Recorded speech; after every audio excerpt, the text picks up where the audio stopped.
Sebelum kita belajar firman Tuhan, mari Bapak Ibu kita bersatu dalam doa. Bapa, kami sungguh berterima kasih Tuhan atas anugerah-Mu kepada kami Tuhan, sebab kami ada karena anugerah-Mu Tuhan. Dan kami mengetahui Tuhan bahwa tujuan akhir hidup kami adalah bersama-Mu Tuhan. Bapa dalam surga, kami bersyukur pada pagi hari ini, kesempatan ini Tuhan, kami sungguh ingin mendengarkan sabda-sabda-Mu Tuhan. Kami ingin belajar terus mengenai kebenaran firman-Mu Tuhan. Bapa dalam surga, berkati setiap pikiran hati kami Tuhan untuk menangkap dan merespon setiap kebenaran firman-Mu Tuhan. Terima kasih Tuhan. Ini doa kami dalam nama Yesus Kristus, kami berdoa dan bersyukur. Amin. Shalom Bapak Ibu. Halo. Salam puji nama Tuhan. Bagaimana kabarnya? Luar biasa. Luar biasa. Saya bersyukur kepada Tuhan, hari ini saya diberi kesempatan untuk berdiri di depan Bapak Ibu untuk mengabarkan kebenaran firman Tuhan. Sebelumnya saya memperkenalkan diri dahulu terhadap saudara-saudara yang di Zoom, Facebook. Perkenalkan, nama saya Samuel, saya pelayan di Jemaat Makedonia. Bapak Ibu, saya sungguh bersyukur pada siang hari ini, di mana kesempatan yang Tuhan berikan pada hari ini saya gunakan dengan baik-baik. Karena saya mempersiapkan ini sebenarnya tidak mudah, ya. Karena belakangan beberapa hari ini dan sekarang saya sebenarnya kurang sehat, ya. Sehabis pulang dari Cirebon kemarin, tetapi sangat ajaib, sungguh luar biasa, saya dimampukan Tuhan untuk bisa berdiri di hadapan Bapak Ibu. Itu semua karena kebaikan Tuhan. Memang daging itu lemah, roh itu penurut. Jangan sampai roh kita nurut dengan kehendak daging, tetapi bertumbuhlah roh kita ini untuk melayani Tuhan.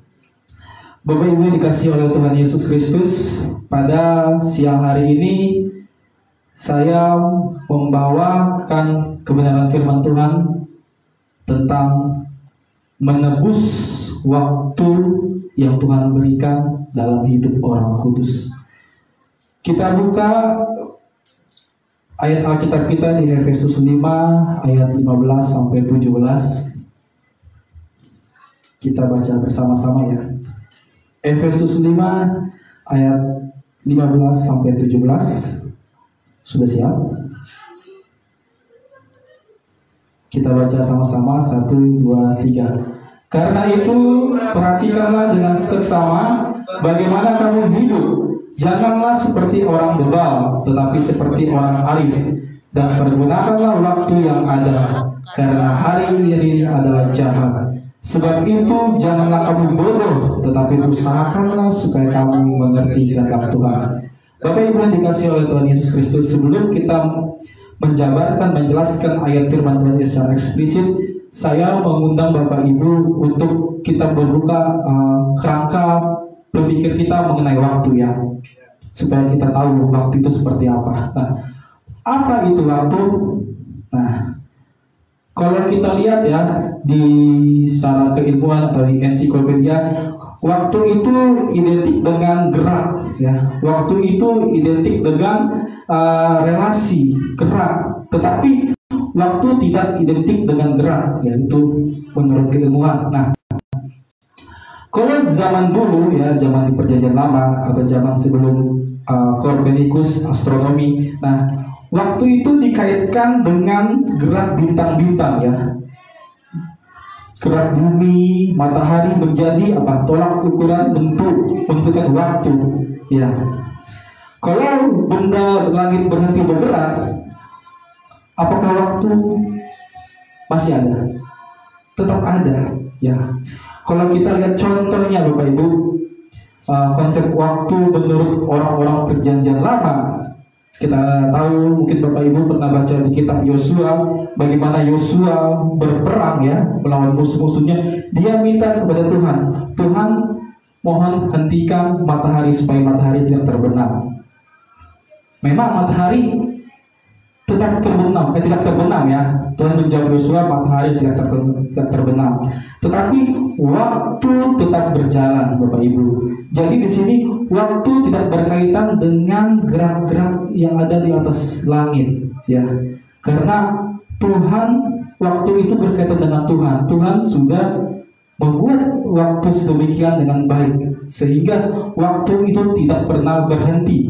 Bapak Ibu, kita ada karena ada waktu. Kalau kita meninggal, tiada waktu, tidak ada dalam hidup kita. Itu konsep mengenai waktu. Sama hal juga ketika penciptaan matahari, langit, bintang diciptakan pada hari keempat. Di situ sudah ada waktu dari sebelumnya ya. Sedangkan dalam bumi kita menentukan waktu berdasarkan gerak bintang. Kalau kita lihat saudara-saudara kita di luar sana, kalau mau berdoa menentukan hari rayanya, melihat apa patokannya pada bulan. Ya, kalau mau berdoa, berapa derajat? Oh, sudah waktunya berbuka puasa. Oh, sudah waktunya kita berhari raya. Ya. Tetapi konsep waktu berbeda dengan apa yang kita mengerti dalam perjanjian baru. Jadi sebelum Tuhan menciptakan seluruh jagat raya alam semesta ini, Tuhan sudah menciptakan waktu terlebih dahulu, Bapak Ibu. Sebenarnya banyak sekali teori tentang waktu yang tidak harus dibahas karena waktu bisa sampai 2 jam. Tetapi bagi kita, bagaimana waktu dalam Efesus 5 ayat 15. Ya, Bapak Ibu sudah angkatkan ya rangka berpikir mengenai waktu. Baik, kita bahas Efesus 5 ayat 15. Bapak Ibu, kenapa waktu ya? Semua manusia hidup pasti memiliki waktu. Tetapi menjadi permasalahannya Bapak Ibu, apa yang mereka pahami tentang waktu dan bagaimana mempergunakan waktu itu dengan benar. Ya, Bapak Ibu, sangat berharganya waktu. Ya, banyak orang yang terus bergumul dengan waktu, tetapi di dalam pergumulannya bagaimana ia mengisi waktu yang ada. Tidak heran dan tidak sedikit banyak orang di luar sana mau hambur-hamburkan waktunya dengan melakukan sesuatu yang tidak bernilai, ya. Dan juga tidak sedikit orang yang percaya Yesus, orang-orang Kristen juga saat ini menggunakan waktu mereka tidak bernilai, ya. Banyak pandangan-pandangan mereka yang disalahkan mengenai waktu ini.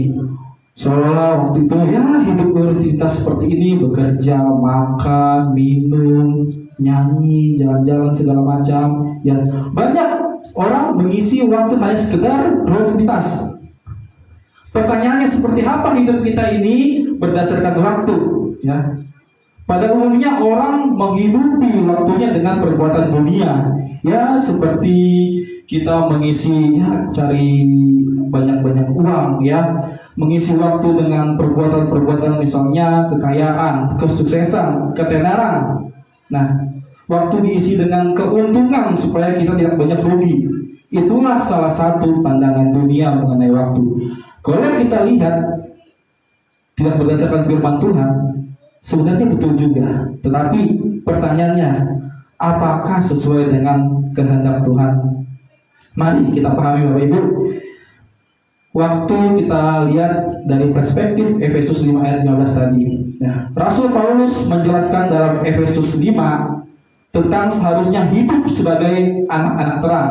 Kalau kita lihat Lembaga Alkitab Indonesia memberikan perikopnya judulnya tentang anak-anak terang. Nah, Rasul Paulus menjelaskan bagaimana hidup sebagai anak-anak yang terang secara tegas, secara eksplisit membandingkan dengan hidup orang anak-anak gelap. Sebagai anak-anak terang harus memiliki, kata Rasul, hikmat dan bijak. Kalau kita lihat sesama dan memperhatikan ya Bapak Ibu, banyak sekali ya di perjanjian baru ayat Alkitab Tuhan Yesus selalu mengabarkan jangan kamu serupa dengan dunia ini, kamu bukan dari dunia ini, ya banyak ya. Seperti dikatakan Roma 12 ayat 2. Roma 12 ayat 2 ada yang hafal? Roma 12 ayat 2 berkata, jangan kamu menjadi serupa dengan dunia ini, tetapi berubahlah oleh pembaruan budimu, sehingga kamu dapat membedakan manakah kehendak Allah, apa yang baik, yang berkenan kepada Allah dengan yang sempurna. Bapak Ibu, pertanyaannya ya, bagaimana seharusnya kita ini orang kudusnya Tuhan memandang waktu? memahami konsep waktu yang sesuai dengan tadi kehendak Tuhan. Kita lihat di ayat 15 berkata, jangan seperti orang bebal, tetapi seperti orang arif. Di sini kita cermati ya, Rasul Paulus menekankan perbedaan orang bebal dengan orang arif. Kalau kita cermati juga, Paulus mengingatkan kepada jemaat di Efesus, tentu juga kepada kita semua, hiduplah sebagai anak-anak terang, jangan jadi orang bebal. Sebagai anak-anak terang, hiduplah seperti orang arif. Kita cermati Bapak Ibu secara eksposisi ayat per ayat. Dimulai kata karena itu, perhatikanlah dengan seksama. Teks asli bahasa Yunani kata perhatikan itu blete, bukan belepotan ya Bapak Ibu, tapi blete. Artinya apa? Terus memperhatikan secara waspada dan teliti, jangan sampai salah. Itu arti perhatikan. Jadi perhatikan secara waspada dan teliti, jangan kamu sampai salah bagaimana kamu hidup. Ya, di sini menjelaskan sungguhnya bagaimana pola hidupmu itu di dunia ini. Bagaimana kamu mengisi kehidupanmu. Ya, bagaimana tingkah laku hidupmu. Jangan seperti orang bebal, tetapi seperti orang arif. Nah, Bapak Ibu, kalau dilihat dan disimpulkan maksud Rasul Paulus mengatakan seperti itu, kita sebagai orang kudus Tuhan, panggilan kita sebagai orang kudus Tuhan, bagaimana kita hidup benar-benar tampil di luar sana menjadi seperti orang kudus Tuhan. Contoh sebagai ilustrasi Bapak Ibu, saya orang Indonesia, saya beretnis orang Batak ya. Sebagai orang Batak, saya memiliki falsafah hidup, yaitu Dalian Natolu. Ada yang hafal Dalian Natolu? Kalau tidak hafal berarti diragukan ya kebatakannya ya. Ya, sebagai orang Batak saya memiliki konsep hidup Dalian Natolu. Jika saya sebagai orang Batak ya, hidup di negara barat di Eropa sana, tetapi jangan menghilangkan jati diri saya sebagai orang Batak ya. Maupun di luar sana budaya barat, kebaratan, hidupnya liberalisme, hedonisme, pragmatis, semuanya kebaratan, tetapi saya orang Batak, budaya Batak jangan ditinggalkan. Demikian juga Bapak Ibu, kita orang kudusnya Tuhan yang ditebus oleh Tuhan Yesus sekali untuk selama-lamanya, itu berharga Bapak Ibu. Kita telah ditebus secara kekal, bukan sementara. Kita memiliki falsafah hidup. Apa falsafah hidup kita sebagai orang kudus Tuhan? Injil keselamatan kasih karunia itu. Dimanapun kita hidup di dunia ini, di zaman ini gelap penuh dengan dosa, kita jangan terpengaruh. Injil keselamatan kasih karunia itu hidup tinggal dalam kita. Hiduplah seperti orang anak-anak terang. Hiduplah seperti orang arif. Ya, itu maksud Rasul Paulus menekankan seperti itu. Janganlah hidup seperti orang muda, karena kamu itu orang arif. Demikian juga kita, hiduplah jangan bebal, hiduplah seperti orang arif, karena kita adalah orang kudus Tuhan. Nah, Bapak Ibu, ayat sebelumnya ya, di ayat 14-13 ya, menjelaskan maka dunia yang gelap ini berjalan dengan kesia-siaan ya, yang pikirannya digelapkan dengan pengertian-pengertian mereka. Ya, mereka akan menyerahkan hidup mereka kepada hawa nafsu, keserakaan, dan lain-lain. Rasul Paulus berkata, jangan seperti orang bebal, tetapi seperti orang arif. Pertanyaannya Bapak Ibu, siapakah orang bebal dan siapakah orang arif? Kalau menurut Kamus Besar Bahasa Indonesia KBBI, bebal itu katanya sukar mengerti, tidak cepat menanggapi sesuatu. Kalau kita lihat dalam pandangan Alkitab Perjanjian Baru, bebal dalam pandangan Alkitab itu orang yang membangkang dan tidak mau dibentuk, tidak mau diproses oleh Tuhan. Orang yang keras hatinya, menutup dirinya dengan kebenaran firman Tuhan. Itu konsep Alkitab, apa itu? Bebal. Bagaimana kalau arif ya? Arif menurut Kamus Besar Bahasa Indonesia KBBI artinya bijaksana, cerdik, pandai, dan berilmu. Tetapi perspektif dalam Efesus bukan mengatakan bahwa arif itu orang pintar, cerdas, dan berilmu. Kenapa? Karena orang pintar belum tentu bijaksana, ya. Benar nggak Ibu? Karena orang pintar belum tentu arif. Ya. Kenapa? Karena dia tidak punya kuasa hidup untuk merubah hidupnya, Bapak Ibu. Demikian. Kemudian Bapak Ibu, di dalam perspektif perjanjian baru, orang arif juga adalah orang yang bisa menghitung, mengukur waktu Tuhan dan menggunakan waktu dengan hikmat, dengan tepat, dengan benar. Bapak Ibu, sebagai kita orang kudusnya Tuhan, bagaimana kita berjalan dengan bijaksana, dengan arif? Kita harus menghidupi firman Tuhan dengan terampil dalam hidup kita.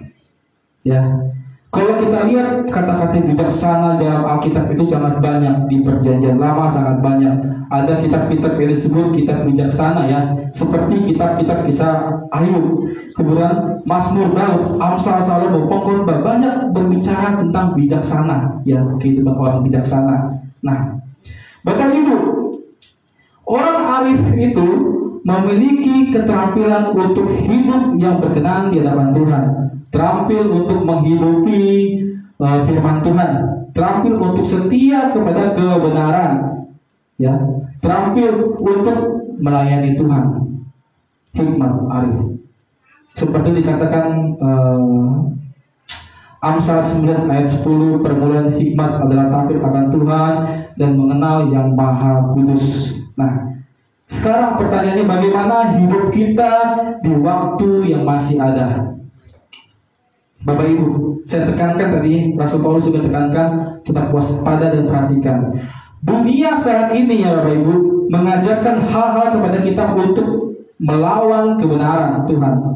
Ya, dunia terus menjerumuskan kita kepada hal-hal yang tidak benar. Ingat, kita harus setia sebagai orang kudus, kita menjalankan kasih karunia itu dalam hidup kita.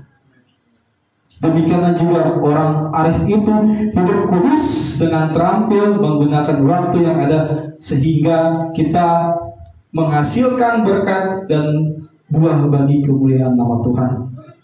Nah, Bapak Ibu, kalau kita renungkan tanggung jawab kita, pekerjaan kita sehari, kita tentunya diperhadapkan dengan namanya ujian iman, ya. Setiap hari pasti ada ujian-ujian, ya. Pertanyaannya, bagaimana kita melawan ujian-ujian dalam hidup kita? Bagaimana kita selalu diingatkan Tuhan untuk melakukan kebenaran, ya, dan untuk menantang zaman ini yang gelap. Sebagai orang kudus, kita harus menantang zaman ini yang gelap. Jangan terpengaruh, ya, seperti ikan dalam arus, ya, di sungai. Ikan itu bisa melawan, ya. Kalau ikan yang hidup itu bisa melawan arus. Tapi ikan yang mati, ya udah terbawa arus, terbawa, ya. Apalagi Bapak Ibu, zaman ini sudah sangat berubah sekali, ya. Zaman teknologi, AI, khususnya Bapak Ibu, di tahun 2019 itulah permulaan perubahan sistem manusia kita. Ya, kita lihat bagaimana anak-anak yang seharusnya membaca buku ketika zaman COVID, baca gadget, baca materi di gadget, sehingga apa? Terus sampai sekarang anak-anak menggunakan handphone terus, ya, tanpa kita sadari. Jadi terus-terusan, jadi udah merubah sistem kehidupan manusia after zaman COVID-19 ini. Bagaimana kehidupan gereja? Gereja tentu berubah, persekutuan terbatas, hanya via Zoom saat itu, ya. Tidak bisa bersalam-salaman, tidak bisa bertanya kabar. Semuanya terbatas. Tetapi di zaman sekarang, ya, kita tetap normal, tidak ada lagi COVID. Tetap aja orang yang mau ke gereja, ya udahlah, nonton YouTube aja, kita dengar khotbah saja. Tetapi tidak ada persekutuan dalam hidupnya. Apalagi Bapak Ibu, dan ada saya lihat zaman sekarang namanya game-game Roblox itu tuh. Saya pernah lihat ada di Roblox itu simulasi gereja. Jadi anak-anak di situ bermain seolah dalam gereja. Jadi dia mendengarkan khotbah-khotbah dari handphone, AI yang mengajar mereka. Hati-hati Bapak Ibu. Bahaya sekali kalau kita tidak bijaksana. Nah, Bapak Ibu, waktu yang tersisa ini, waktu yang ada ini mau dipergunakan seperti apa? Kata firman Tuhan, pergunakanlah waktu yang ada, karena hari ini adalah jahat. Teks aslinya itu berkata exagorazo menoi. Ada dua kata menarik. Ex artinya keluar, agorazo artinya membeli atau menebus. Artinya kita harus keluar dan membeli dan menebus waktu ini, ya, sebaik-baiknya. Ingat, kita harus keluar. Dengan terbiasa kita ambil waktu itu, peluang kita itu dengan waktu yang tersisa ini. Bapak Ibu, kata waktu di sini dalam teks bahasa Yunani ada dua, ya. Kronos, ya, kronos itu kronologi, seperti ya Senin, Selasa, Rabu, Kamis, Jumat, Sabtu, Minggu, siang, malam, pagi, bulan, dan sebagaimana macamnya. Terus berulang-ulang. Tetapi Kairos tidak berulang-ulang. Kairos hanya ada satu kesempatan, hanya satu peluang memiliki nilai yang berharga.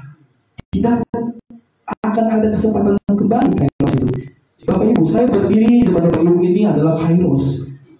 Mungkin saja saya minggu depan saya tidak bisa lagi bertobat ini karena waktu. Apakah saya di minggu depan punya hidup saya masih ada? Itu pertanyaannya. Seperti kita diingatkan pujian kita tiap minggu, lagu-lagu rohani kita, hidup ini adalah kesempatan. Kesempatan hidup ini apa? Untuk melayani Tuhan. Jangan sia-siakan waktu yang Tuhan beri. Hidup ini hanya sementara dan sebagainya. Kita selalu diingatkan lagu-lagu pujian kita tiap minggu. Nah, berbicara tentang waktu itu berbicara dengan kesementaraan kita di dalam dunia ini. Orang yang tidak mengenal waktu dengan benar, itu hidupnya pasti menghambur-hamburkan waktunya, ya. Ada yang mengatakan, wah, waktu adalah uang, ya. Itu konsep-konsep dunia. Bapak Ibu, jangan seperti itu. Waktu bukan adalah uang, waktu adalah anugerah, waktu adalah kairos. Tetapi kita sebagai orang kudusnya Tuhan seharusnya itu tidak membuang kesempatan untuk hal-hal yang bernilai kekal. Kita tidak dapat memprediksi, ya Bapak Ibu, berapa sisa waktu kita hidup di dunia ini. Siapa yang bisa prediksi? Berapa minggu lagi, berapa bulan lagi, berapa tahun lagi? Maka setiap kali ada kesempatan itu adalah waktu yang terbaik. Bapak Ibu, perhatikan baik-baik. Kalau kita diberikan waktu satu hari lagi untuk hidup, itu artinya satu hari untuk bekerja bagi Tuhan. Jangan kita sombong, saya sehat hari ini.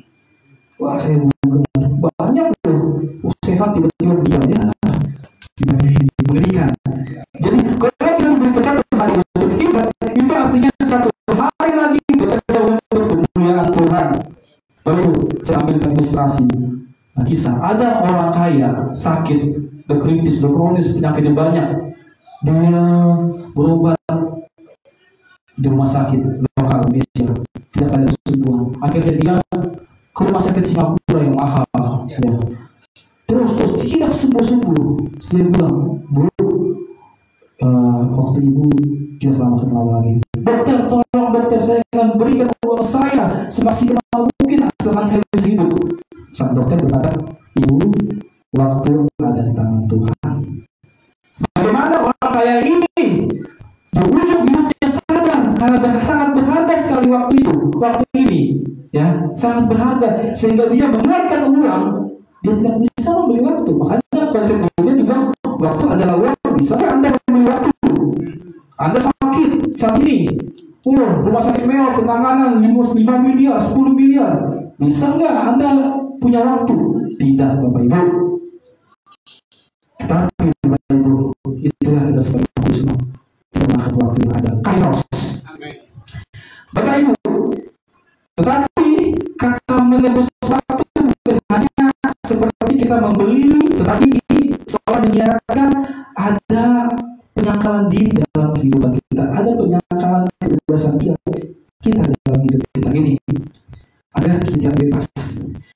kebebasan, penyangkal diri, kebebasan yang menunjukkan kepada kehendak Tuhan, di bawah kehendak Tuhan.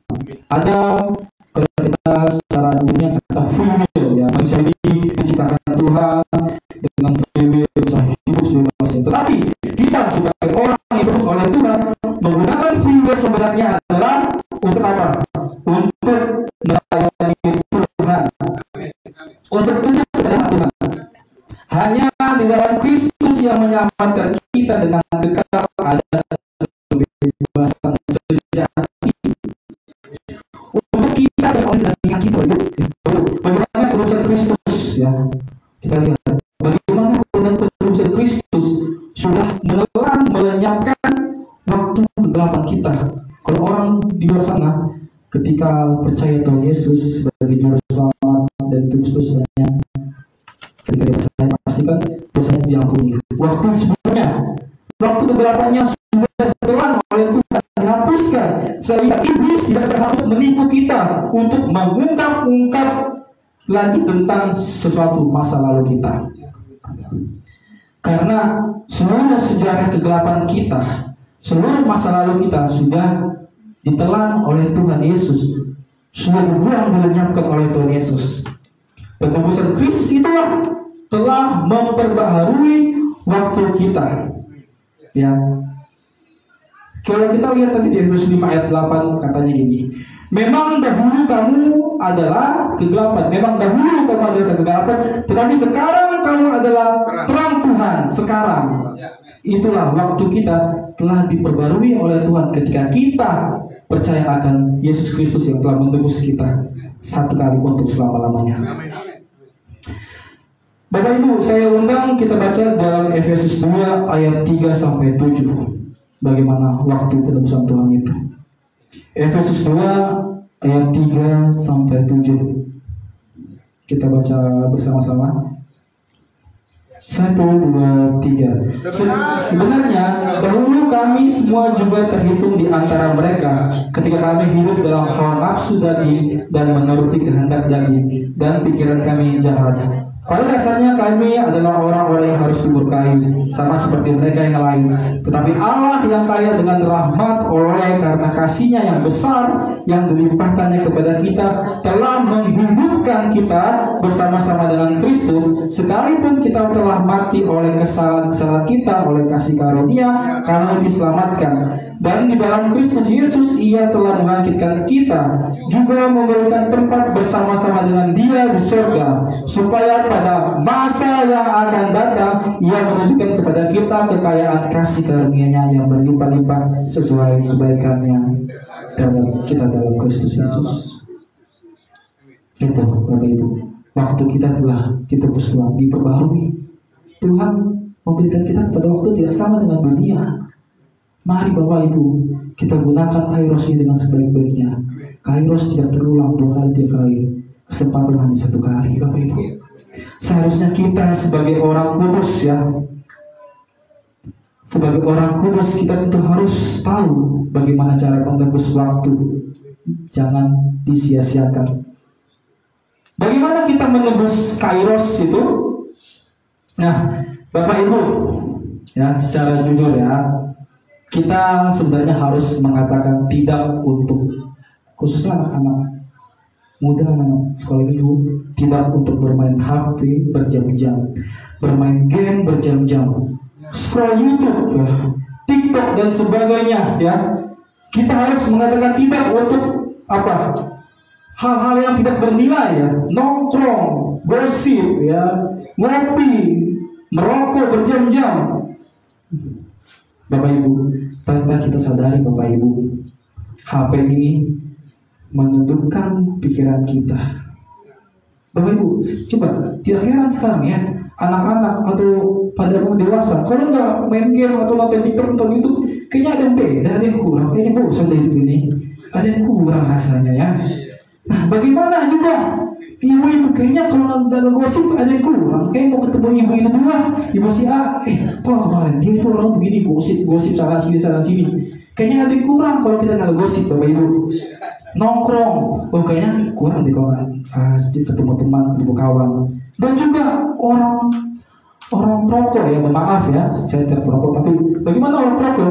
Kalau nggak merokok kayaknya pahit, aduh asem gitu kan, aduh pengen merokok deh, aduh kayaknya ada yang kurang ini, Bapak Ibu. Pertanyaannya, sekarang kita orang kudus Tuhan, pernah nggak kita merasa gelisah dan cemas saat kita tidak baca firman Tuhan? Pernah nggak? Misalnya, aduh cemas banget nih, gelisah lama. Hari ini saya mau baca firman Tuhan. Gitu. Ada nggak? Seharusnya orang kudus Tuhan seperti itu, bukannya aduh kurang rokok, aduh udah sigaret boleh, manci boleh. Enggak seperti itu Bapak Ibu. Tapi hari ini saya belum baca firman Tuhan. Hari ini saya tidak satu tuh. Aduh saya gelisah, saya harus baca firman Tuhan. Boleh pinjam Alkitabmu? Nah itu orang kudus Tuhan Bapak Ibu. Kita harus mengatakan iya untuk membaca dan belajar firman Tuhan secara berjam-jam. Secara berjam-jam, jangan bosan. Coba secara jujur, berapa tahun kita membaca ayat Alkitab pada hari-hari kita? Ada nggak sampai 5 menit, 10 menit? Tetapi kalau baca-baca lain itu atau nonton TikTok, YouTube berjam-jam dari pagi sampai siang, pagi sampai malam, terus ya, nggak bosan. Tetapi kalau baca firman Tuhan, mau banget itu khotbah. Aduh, ngantuk Bapak Ibu. Bapak Ibu, kita harus koreksi sebenarnya. Ada apa di dalam hidup ini? Ini masalah dan kita harus perbaiki. Jangan sampai iman kita bermasalah Bapak Ibu. Hati-hati. Kemudian ya, bagaimana waktu kita untuk Tuhan? Ya, saya sebagai orang Kristen yang berdoa mau berangkat kerja, Tuhan berkati perjalanan saya sampai dan pekerjaan dengan selamat. Ya Tuhan, saya mau makan, berkati makannya bersehat.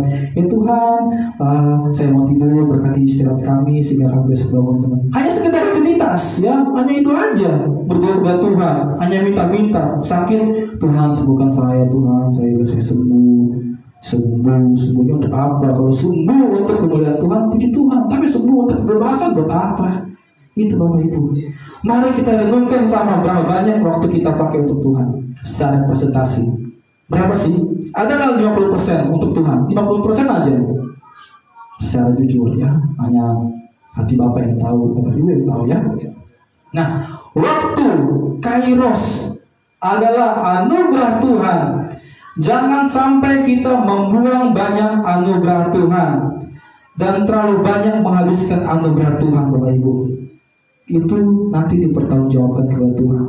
Berapa banyak kita menghabiskan waktu secara bermalas-malasan, menyia-nyiakan yang Kairos Tuhan beri tanpa mau memberikan diri kita untuk belajar firman dan melayani Tuhan.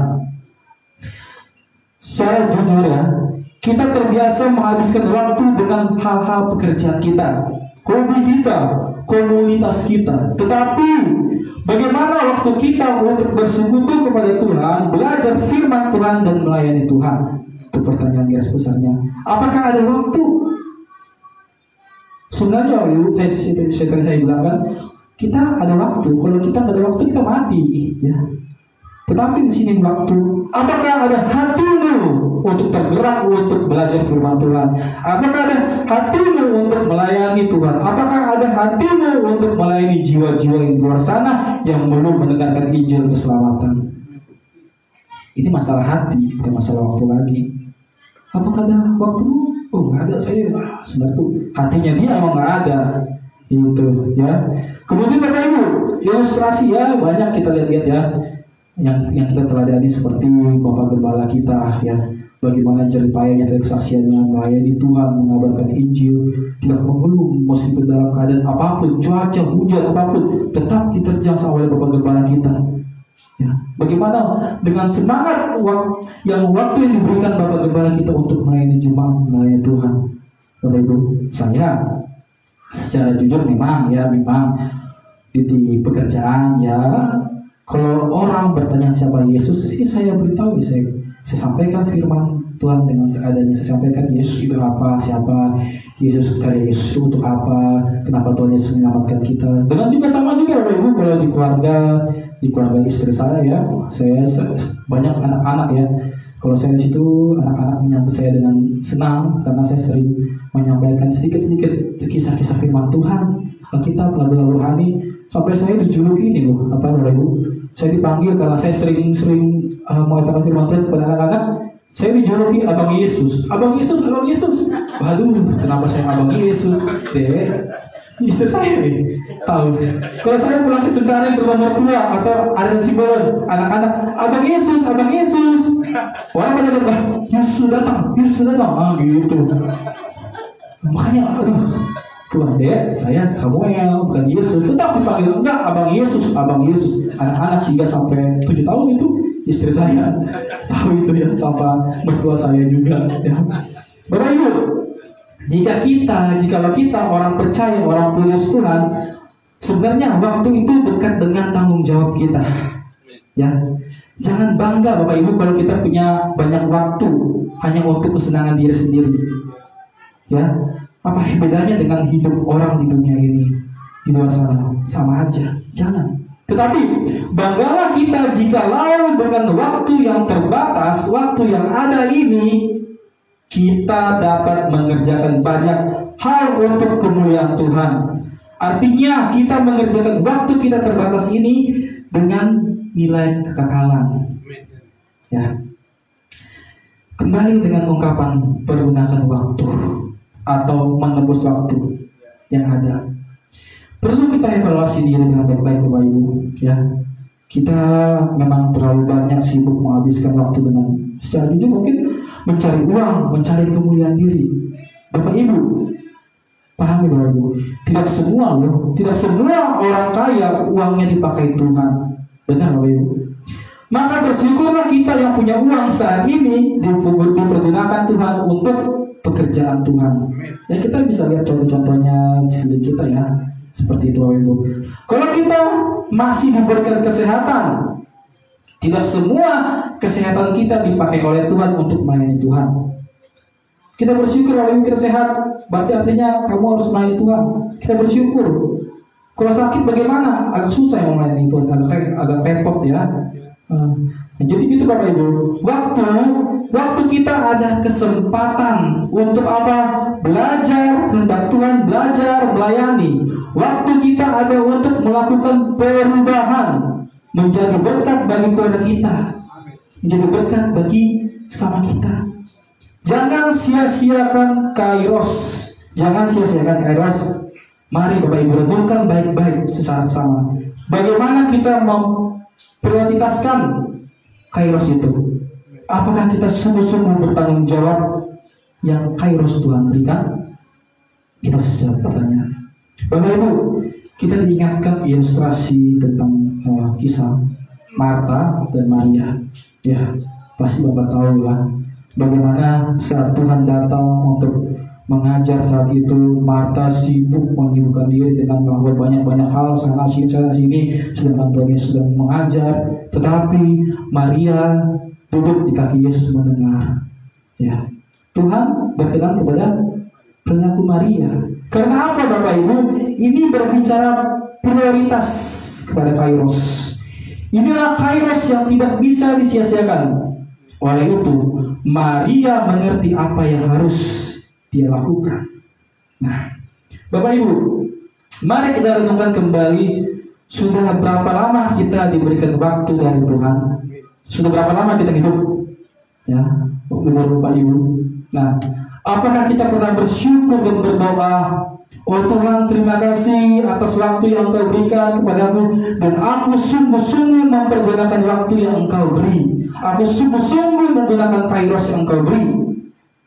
Ya, kalau kita sakit lalu sembuh, ya sakit tidak akan sembuh. Adakah kita berdoa seperti itu? Tuhan, terima kasih Tuhan atas kesembuhanku dan kesehatanku, dan kesehatan ini sepenuhnya untuk melakukan kehendak-Mu dan melayani-Mu.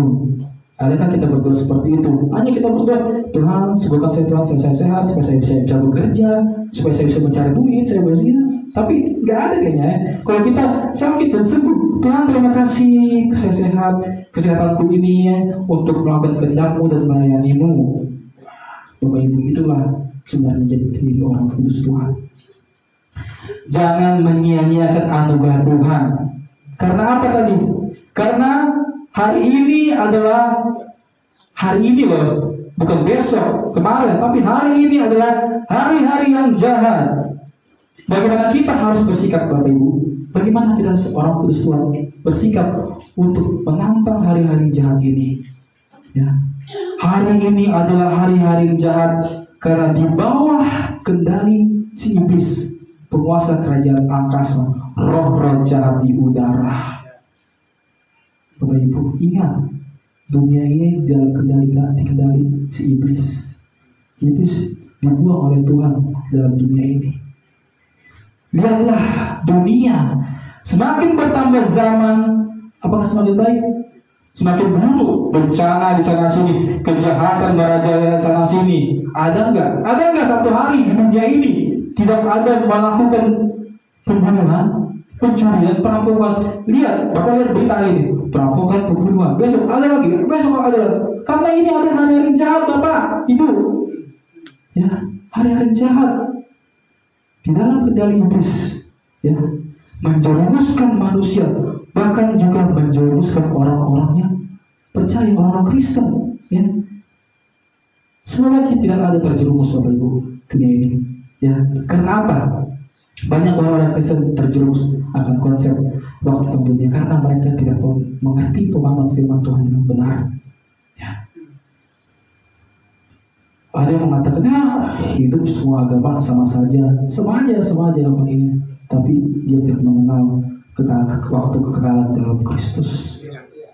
Kalau kita lihat ya, waktu di agama seberang, ada namanya konsep reinkarnasi, hidup lagi berulang hidup terus, sampai terus kita hidup mati bersama dengan Tuhan.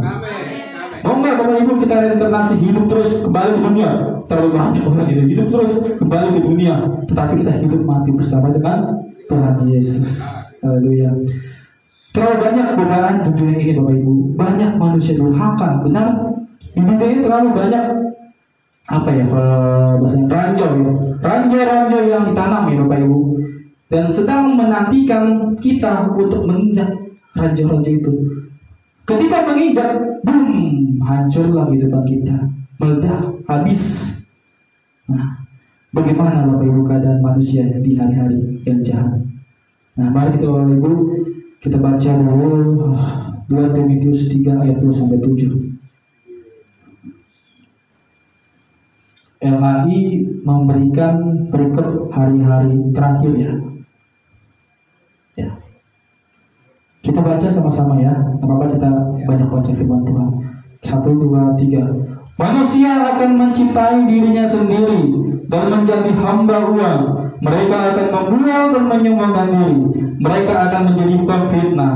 Mereka akan berontak terhadap orang tua dan tidak tahu berterima kasih. Tidak mempedulikan agama, tidak tahu mengasihi, tidak mau berdamai, suka menjelekan orang, tidak dapat menekan diri, garang, tidak suka yang baik, suka berkhianat, tidak berpikir panjang, berlagak tahu, lebih menuruti hawa nafsu daripada menuruti Allah. Secara lahiriah mereka menjalankan ibadah mereka, tetapi pada hakikatnya mereka menukili kekuatannya. Jauhilah mereka itu, sebab di antara mereka terdapat orang-orang yang menyelundup ke rumah orang lain dan menjerat perempuan-perempuan lemah yang syarat dengan dosa dan dikuasai oleh berbagai nafsu, yang walaupun selalu ingin diajar namun tidak pernah dapat mengenal kebenaran. Bapak Ibu, coba kita lihat ayat ini. Ada nggak manusia-manusia ini kayak gini? Manusia percaya diri sendiri ada nggak? Ada. Hamba uang ada kan? Jadi kita berada di mana? Hari-hari terakhir. Coba Bapak lihat semuanya, ada nih. Berontak terhadap orang tua ada, tidak tahu berterima kasih ada, banyak. Tidak suka berdamai, berkhianat, menuruti hawa nafsu, banyak. Berarti ada. Kita berada di mana posisinya? Di hari-hari terakhir. Oleh sebab itu, pergunakanlah kairos yang terbatas ini. Bapak Ibu, kembali kepada Efesus 5 ayat 15-17 tadi. Bapak Ibu, kita percaya kita adalah manusia baru ya. Kita percaya kepada Tuhan Yesus Kristus telah menebus dosa kita untuk satu kali, untuk selama-lamanya. Kita adalah manusia baru. Seharusnya ketika kita manusia baru, kita terus hidup dalam Kristus, menjadi manusia yang berbeda dalam perspektif memandang waktu ketika kita sudah diselamatkan Kristus. Jangan sama lagi dengan konsep pandangan orang yang belum diselamatkan. Bapak Ibu, Tuhan terus mengingatkan kita bahwa kesempatan kairos yang kita miliki untuk pelayanan hari ini, ya, Bapak Ibu, kalau kita memiliki kairos, kita melayani hari ini, mungkin tidak ada lagi besok, ya. Kita tidak tahu, ya. Zaman semakin zaman, ya. Saya berdiri, Bapak Gembala memberitakan firman Tuhan, mungkin kita tidak tahu apakah kita masih bisa seperti ini. Bisa saja, kan? Kamu sudah mengakhiri imanmu dengan benar, kembalilah kepadaku. Kita kan tidak tahu, ya, kairos itu. Ya. Bapak lebih suka di dunia itu atau bersama Tuhan? Bersama Tuhan, ya. Karena kita kerajaan surga. Iya, benar. Kita diberikan kesempatan pelayanan hari ini, mungkin besok tidak ada. Kita tidak tahu alam dunia zaman ini kapan Tuhan datang. Nah, tetapi kita yang sudah diselamatkan Tuhan harus tergerak hati kita melayani orang-orang di luar sana yang tidak percaya kepada Kristus, supaya mereka percaya dan diselamatkan melalui pelayanan kita. Kita jangan egois, Pak, Bu, dari selamatkan kita kabarkan, ya, terima atau tidak terima urusan dia. Yang penting kita sudah memberikan yang terbaik, ya. Gitu, Bapak Ibu. Nah, Bapak Ibu, saat ini masa-masa yang sulit, benar. Masa-masa yang sulit justru sebenarnya membuat kita semakin terdesak untuk melayani Tuhan.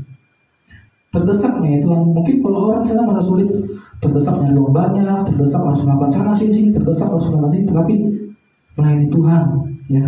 Karena masa kesempatan kairos yang Tuhan berikan, ya, mengajak kita sebenarnya terlibat dalam pekerjaan ilahi, pekerjaan Tuhan, ya, untuk demi kemuliaan nama Tuhan. Seperti yang dikatakan 1 Korintus 10 ayat 31, jika kita melakukan sesuatu, lakukanlah semuanya itu untuk kemuliaan Tuhan. Begitu, Bapak Ibu. Nah, lalu ayat 17, sebab itu janganlah kamu bodoh, tetapi usahakanlah supaya kamu mengerti kehendak Tuhan. Bodoh, Bapak Ibu. Bodoh di sini bukan berarti orang yang memiliki keterbelakangan mental sejak lahir, ya. Secara fisik kan ada, ya, orang maaf lahir keterbelakangan mental. Bukan itu maksud dikatakan Efesus ayat 5:17. Bodoh di sini artinya bodoh secara rohani. Bodoh tidak mengerti maksud dan kehendak Tuhan. Jadi Bapak Ibu, kesimpulan di ayat sebelumnya dan 17, jadi karena hari ini adalah hari-hari yang jahat, janganlah bodoh, tetapi pahamilah kehendak Tuhan. Bapak Ibu, bagaimana mungkin kita mengerti kehendak Tuhan? Bagaimana mungkin kita mengerti kehendak Tuhan bila kita tidak belajar firman Tuhan? Benar, Bapak Ibu, harus punya dasarnya. Bagaimana mungkin kita belajar firman Tuhan tanpa melayani Tuhan? Nggak ada feedbacknya, tiba baliknya, ya. Bapak Ibu, seringkali kita tanpa sadari melayani Tuhan tanpa pemahaman. Ilustrasi begini, Bapak Ibu, ya, banyak kita lihat banyak orang melayani Tuhan atas dasar kemuliaan dirinya sendiri, ya. Banyak, Bapak Ibu. Tuh, ketika contohnya hari ini saya pelayanan, tapi saya punya banyak masalah di rumah, banyak masalah terus. Saya pergi dia nggak mau datang kepada Tuhan. Banyak orang-orang yang pergi menghilang karena masalah-masalah, tetapi dia melupakan kehendak Tuhan, firman Tuhan. Itu jangan Bapak anggap ketika ada orang berdiri besoknya tidak ada dia mengerti firman kehendak Tuhan. Tidak, dia belum paham sepenuhnya tentang pemahaman kehendak Tuhan. Tadi saya bilang tadi, karena dia melayani karena untuk kemuliaan dirinya sendiri. Semoga kita tidak ada di sini, Bapak Ibu, ya. Kita orang-orang setia Tuhan, setia kepada kebenaran firman Tuhan. Iman kita jangan berubah-ubah, Bapak Ibu. Iman yang benar itu akan terus mengejar pengertian kehendak Tuhan. Itulah sebabnya, Bapak Ibu, gereja kita, Gerika, dan Bapak Gembala kita, Pak Pendeta, terus mendorong kita untuk belajar firman. Senin, Selasa, Rabu, Kamis, Jumat, Sabtu, Minggu, ya, Sabtu dulu Kamis ministry, Jumat, kelas Minggu, ya, Bapak Ibu. Untuk apa? Untuk mendorong kita sebagai jemaat Tuhan ini untuk terus belajar firman dan mengerti kehendak Tuhan dalam hidup kita. Supaya apa? Ketika kita semua paham kebenaran firman Tuhan, barulah kita pergi dan melayani Tuhan. Seharusnya Bapak Ibu, kita yang muda ini, anak-anak muda, malu sebenarnya kepada orang tua. Masa orang tua mendorong anak-anak muda? Orang tua anak-anak muda yang sebenarnya mendorong pelayan Bapak kita ini. Ya, tadi Bapak kita bersaksi bagaimana ya keterbatasannya. Kita sebagai anak muda yang masih punya tenaga, semangat, spirit berbeda dengan orang tua, marilah kita luangkan untuk pelayanan gereja kita ini. Ya Bapak Ibu, jangan mementingkan diri sendiri ya. Nah, terakhir Bapak Ibu ya, bagaimana kita mengisi waktu yang ada di hari-hari yang ini? Bagaimana kita mengisi waktu yang ada di waktu yang tersisa ini? Bapak Ibu, kairos itu berkaitan dengan tanggung jawab iman ya. Iman harus apa? Harus bisa melihat kita, Kristus yang nampak dalam hidup kita. Oleh karena itu Bapak Ibu, berusahalah dan kejarlah pengertian akan firman Tuhan. Waktu ada di dalam kekuasaan Tuhan. Waktu, kesempatan atau kairos untuk belajar firman Tuhan, belajar akan kehendak Tuhan tidak selalu diberikan kepada kita. Ada waktunya, ada masanya kita belajar firman Tuhan. Ada saat masanya kairos itu tidak diberikan dan akhirnya kita tidak bisa mendapatkan kebenaran. Ada masanya Bapak Ibu. Akhirnya apa ya? Penyesalan di akhir, terjerumus kepada manusia yang terjebak pada hari-hari jahat, hari-hari terakhir ini. Bapak Ibu, kita ada di dunia ini karena Tuhan ingin kita ada. Dan Allah ingin kita melakukan kehendaknya. Karena itulah alasannya kita diciptakan dan diselamatkan melalui penebusan Kristus. Karena Tuhan Yesus sudah memberikan seluruh hidupnya kepada kita, mengorbankan dirinya bahkan tersalib untuk menebus kita sekali untuk selama-lamanya demi keselamatan kita. Jangan anggap Bapak Ibu Tuhan Yesus datang lagi untuk disalib lagi kedua kali. Tidak, hanya sekali Tuhan Yesus disalibkan untuk menebus dosa kita. Tidak ada 2 kali, 3 kali, 4 kali, 1 kali kesempatan. Makanya itu Bapak Ibu, baik itu di YouTube, di Facebook, waktu Bapak Ibu mendengarkan, percaya kepada Tuhan, pengorbanan Kristus hanya sekali untuk selama-lamanya. Ketika semua dunia berlalu, Bapak Ibu, posisi kita ada di mana? Kita bersyukur posisi kita diselamatkan. Tetapi orang di luar sana tidak terselamatkan, Bapak Ibu. Karena itu Bapak Ibu, ya, seharusnya kita harus hidup bagi Dia. Dengan apa? Melatih pikiran kita untuk peka belajar kepada Tuhan. Ya, karena kehidupan kita yang telah diselamatkan, ya, tentu sepenuhnya mengisi dengan nilai-nilai yang kekal, bukan sementara. Kita bersyukur, sangat bersyukur Kristus telah mati bagi kita, bersatu dengan hidup kita untuk memampukan kita dalam kesementaraan. Untuk apa, Ibu? Mengerjakan hal yang tidak sementara, ya. Di dalam keterbatasan kita didorong Roh Kudus untuk memampukan hal-hal yang besar untuk Tuhan. Bapak Ibu, kita di sini adalah tubuh Kristus, ya. Kita adalah tubuh Kristus dan pasti bersama-sama dengan Kristus selama-lamanya. Seharusnya kita memberikan waktu kita dan seluruh waktu yang Tuhan berikan kepada kita untuk membangun tubuh Kristus ini dalam membangun satu sama yang lain. Ya. Kalau kita tubuh Kristus, kita bersama-sama dengan Kristus nantinya, mari Bapak Ibu, kita bangun tubuh Kristus ini. Ya, kita bangun satu sama lain pelayanan kita. Mungkin di sana ada orang yang sakit hati, orang yang tidak mau datang lagi. Mari Bapak Ibu kita gerakkan untuk kembali bersama dengan kita. Kita ya adalah tubuh Kristus, kekal untuk selama-lamanya dan bersama Kristus. Bapak Ibu, mari ya di tahun 2025 ini, ya, waktu yang tersisa ini kita prioritaskan Kairos tahun 2025 ini. Seluruh pekerjaan kita, kegiatan kita dikaitkan dengan Tuhan, dikaitkan dengan belajar firman Tuhan, dikaitkan dengan kehendak Tuhan. Kita tebus waktu kita tebus Kairos kita untuk membangun diri kita, lalu membangun sesama tubuh Kristus dan berjalan dalam hidup yang benar, hidup terang, orang-orang arif.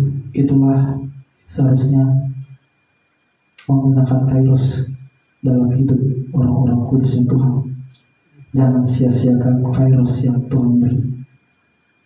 Bapak Ibu, itu saja yang saya sampaikan pada hari ini. Tapi saya percaya hikmat Tuhan terus berjalan. Bapak Ibu, sebelum saya tutup dengan doa, kita nyanyikan lagu Hidup Ini Adalah Kesempatan. Kita nyanyikan dengan sungguh-sungguh Bapak Ibu.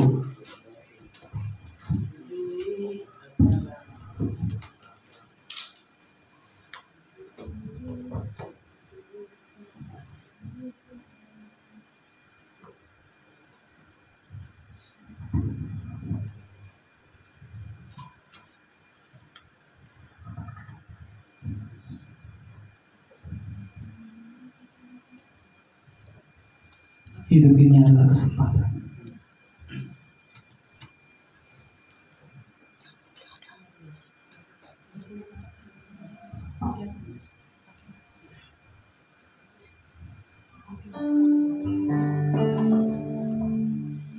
Terus.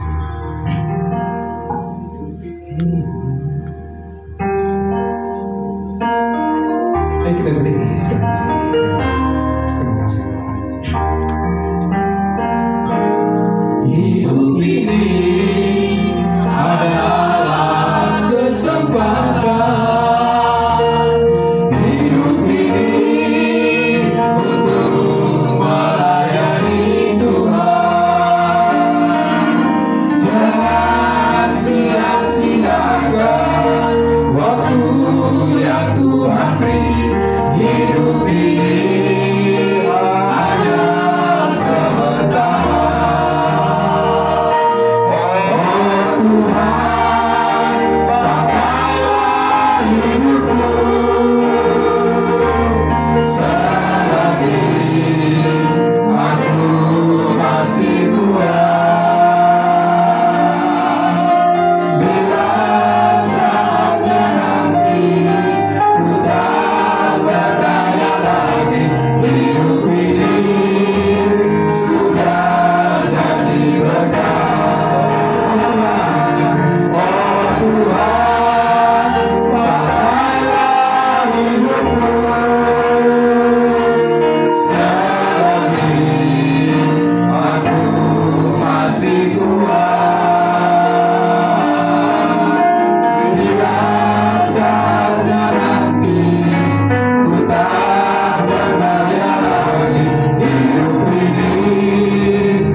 Mari kita bersatu dalam doa Ibu.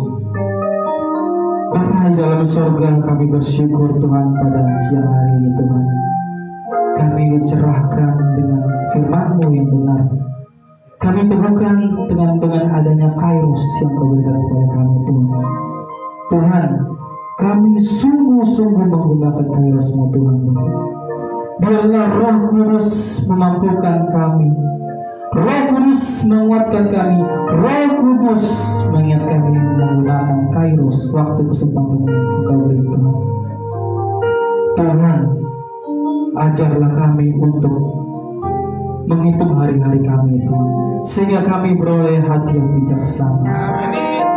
Dan sampai nanti kami kekal bersama Kristus di surga. Terima kasih Tuhan, inilah sabda firman-Mu Tuhan. Tapi kami percaya kebenaran hikmat Tuhan tidak pernah terbatas, selalu diperbarui dalam hati saudara kami Tuhan. Terima kasih Tuhan.